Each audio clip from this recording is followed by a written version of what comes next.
Okay, for part 2 of Notes 1.3, we are on number 7. There's nothing very special about number 7, so go ahead and pause your video, solve it on your own, check your answer, and then turn on the video and make sure you got the correct one. The answer is negative 1.5. When you plug it back in, it works out.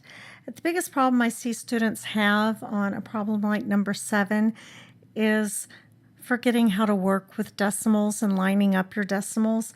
I recommend either using your calculator or triple checking your answers on paper. You've got to line up your decimals if you're not using the calculator. Okay, so moving on to number 8.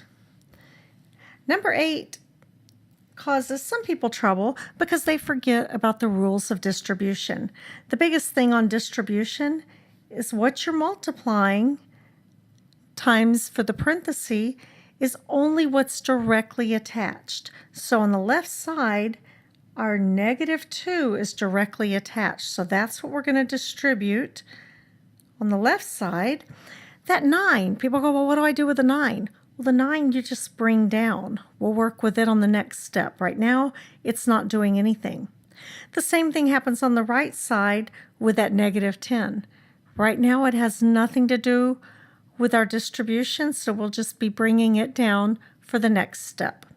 Okay, so try that on your own and then start the video again after you've gotten your solution and make sure that you did the right things. Once you get past knowing what to do with the positive 9 on the left side and the negative 10 on the right side, then it's just a basic matter of distribution, and then remembering that you've got to combine your like terms on each side of the equation. You don't cross the line. So on the left side, we're combining the 9 and the negative 8, which combine into a positive 1. On the right side, we're combining our positive 21 and our negative 10. They combine into a positive 11. Okay, so what we've been working with so far, we've had one answer. In the last case, it was D equaled negative 5/2. That means one solution. But sometimes when we're working with variables on both sides of the equation, we'll lose our variable. It'll just cancel out to 0 and we won't have a variable left. When that happens, it's called a special solution. And so number 9 and number 10, don't be surprised when you lose your variable. They're examples of special solutions. So go ahead and pause your video and complete number 9. Okay, so in number 9, we have 15x on either side, and when I tried to move it over, my 15x is canceled out, leaving me with an answer of 3 equals 0. Okay, so before we discuss what 3 equals 0 means, let's go ahead and do number 10 as well. So complete number 10, pause your video first, and then check back. Okay, so in both 9 and 10, we lost our variables. So let's look at them. In number 9, we have 3 equals 0. Well, the statement 3 equals 0 is never true. So since it is never true, the equation has no solution. And then on number 10, we ended up with 0 equals 0. Well, 0 equals 0 is always true. So when we have it as always true,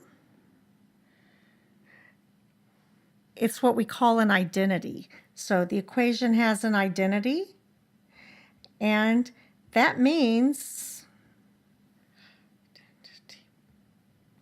that it has infinitely many solutions. So let's write that out. Infinitely many solutions is what that means.